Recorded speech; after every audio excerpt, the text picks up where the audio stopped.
না আমি আপনাকে কিছু যুক্তি দেই। তারা নিজেদের পায়ে নিজেরা কুড়াল মেরেছে। হ্যাঁ, নীরব হয় আপনার কথা মতোই চলবো। হ্যাঁ ভাই, আপনাকে আমি বলছি, আমি আরেকটু সাজেশন দিই, যেহেতু আপনি আছেন। ঘুম থেকে সকালে উঠবেন, উঠে ফজরের নামাজ পড়বেন।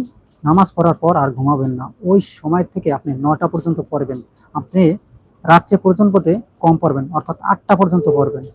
8টা পর্যন্ত পরে তারপর তাড়াতাড়ি ঘুমিয়ে যাবেন। দেখবেন আপনি সকালে যে 3 ঘন্টা, অর্থাৎ 5টায় তো মনে হয় আজান দিলে, 5টা ধরেন, আপনি 5:30 বা 6টার মধ্যে পড়তে পারবেন।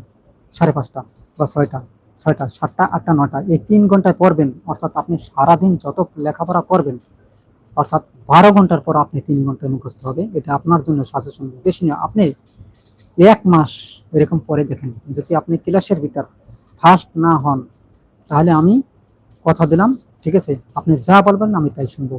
অর্থাৎ ফার্স্ট বলতে এই জন্য 1 2 3 তিনের মধ্যে 1 2 3-এর মধ্যে আমাদের রোল চলে আসবে।